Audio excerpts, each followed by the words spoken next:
мен сендерді көргеніме қуаныштымын. Көңіл күйлерің қалай балалар? Жақсы. Отырыңдар. Балалар, сабағымызды бастамас бұрын бүгінгі күннің ережесіне тоқталып өтейік. 5 ережесін бәріміз қайталайық, иә? Бірінші,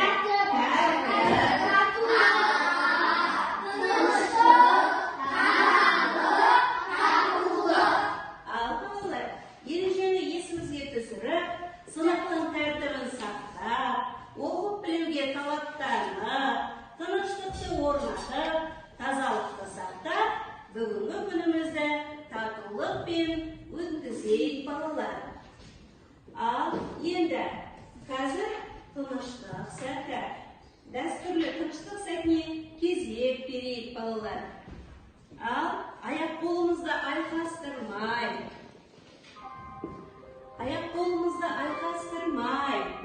денемізді тік ұстап, қолымызды еркін ұстап жайғастырайық. Көзімізді жұмамыз. Біз қазір тыныс алуға зейін қою жаттығын жасайтын боламыз. Дем аламыз, шығарамыз. Осылайша тыныстау арқылы біз ақылымызды тыныштандырамыз балалар. Ішкі әлемімізге тыныштық орнатамыз. Демімізге ішке тарту арқылы ауа құрамындағы жақсы деген қасиеттерді бойымызға сіңіріп, жүрек түкпіріне сақтап қояйық. Ал демімізді сыртқа шығару арқылы бойымыздағы мазасыздықты, жағымсыз ойларды, қорқыныш үрейді шығарып жібереміз. Дем аламыз, шығарамыз. Көзімізді ашып, күлімсіреміз. 1, 2, 3. Балалар, рахмет. Ал енді балалар, қазір біз сендермен үйге берілген тапсырманы сұрайтын боламыз. Бұл жерде балалар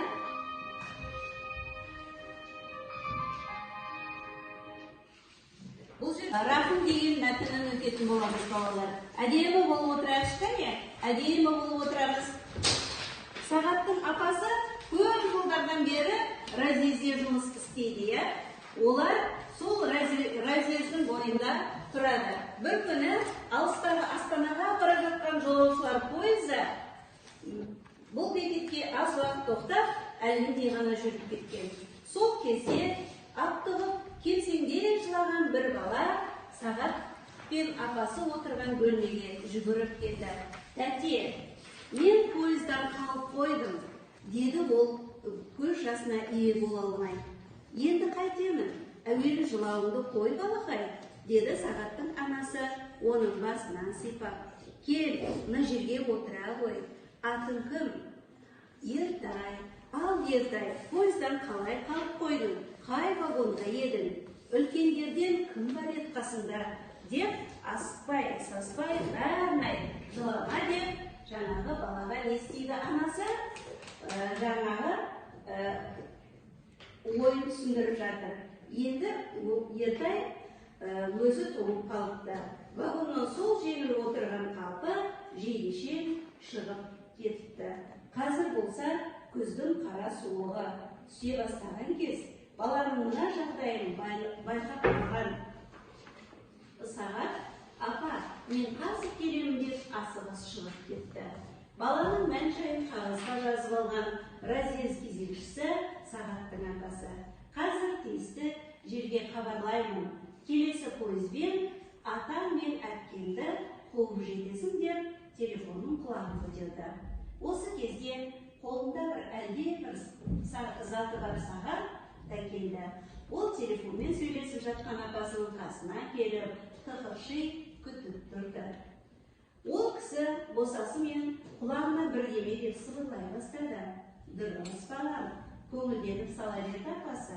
Рақымдылығыңнан айналайын жаным, бере ғой құрбыңа. Сағат осының себебі неде болды балалар? Мейірімділікпен, иә? Өйткені ол объективті болып жаңағы құрбысының жаурап қалмауы не істеді? Iya. Ал енді қараңдар. Отырайық. Шын жақсыда тағылым жоқ деген қалай түсінесіңдер? Шын жақсыда тағылым жоқ. Осыны қалай түсінеміз балалар?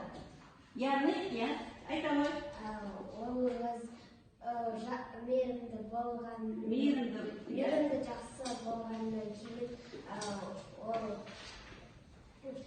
оған кеудешесін сыйлады. Кеудешесін беріп отыр, Ол жерде шын жақсыда тағылым жоқ дегенде, яғни соншалықты жақсы адамдар өзінде болмаса да біреуге бергісі кеп, өзінің бойында мейірімділік тұрады екен балалар, Ал енді сағаттың іс-әрекетінен қандай үлгі алуға болады балалар?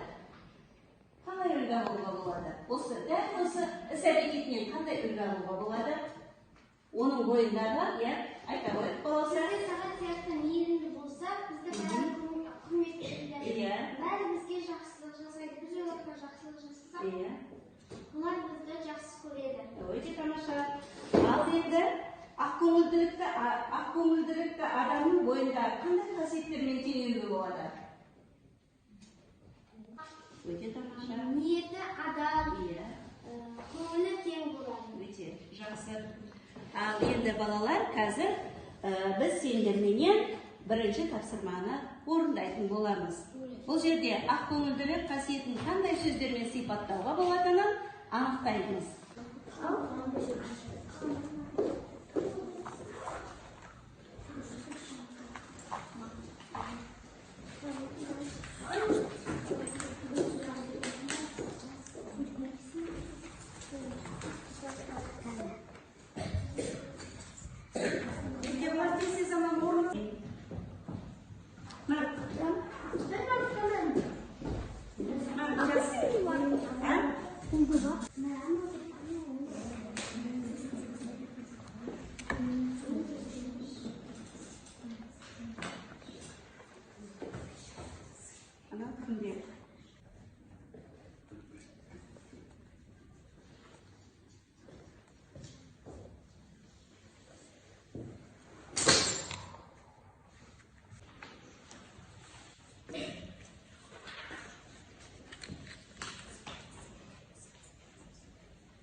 Қазір біз екінші тапсырманы орындайтын боламыз. Қажетті сөздерді пайдаланып, жұптасып диалог құрастырамыз. Бұл жерде мен сұрақ қоямын, сендер балалар жауап бересіңдер. Бірінші сұрақ балалар сендерге. Ақкөңілділік не үшін керек? Али, айта ғой. Ақкөңілділік жанындағы адамдарға түсіну үшін қажет. Өте тамаша. Ал енді ақниеттілік не үшін қажет? Не үшін қажет? Ақниеттілік. Айта ғой. Жанындағы адамдарға жақсы көзқарас. Ал енді ары қарай адалдық не үшін қажет? Мадина? Досыңды сатып кетпей, адал болуың керек. Өте жақсы. Ал ақжарқындық не үшін қажет балалар? Айта ғой балалар. Мейірімді болу үшін қажет. Өте тамаша. Ақпейілділік не үшін қажет балалар? Ақпейілділік кәне? Кім айтады? Ақпейілділік. Ал не үшін қажет? Қайсар айта ғой. Ойба балалар. Сезімтал болу үшін. Ал енді балалар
Біз бүгін ақкөңілділік туралы білім алып, көңілімізге тоқыдық, иә балалар?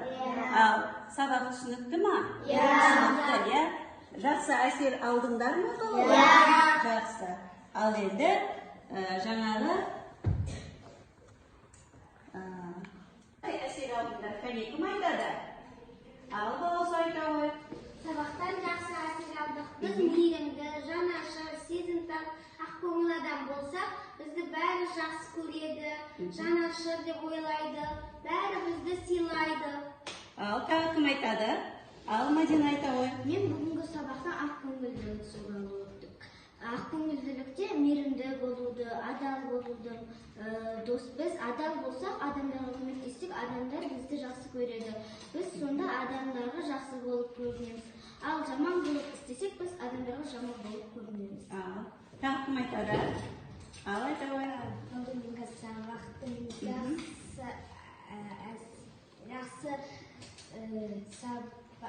жақсы әсер алдың, ақкөңілділікті үйрендік. Өте жақсы. Жанашырлықты, мейірімді. Өте жақсы. Кәне тағы, Әли айта ғой. Мен бүгінгі сабақтан ақкөңілділікті, жанымдағы досыма көмектессем, ол да маған көмектеседі. Өте жақсы. Кәне тағы кім айтады? Таныстым. Мен біреуге жақсылық жасасам, ол да маған жақсылық жасайды. Өте жақсы. Ал балалар, бүгінгі сабағымыз осымен аяқталды. Үйге тапсырма Ермек Өтеплеуұлының Мейірлан деген мәтіні оқып түсініп келеміз. Түсіндіңдер ме балалар? Сосын ақкөңілділік туралы ребус дайындап келеміз. Түсіндіңдер ме?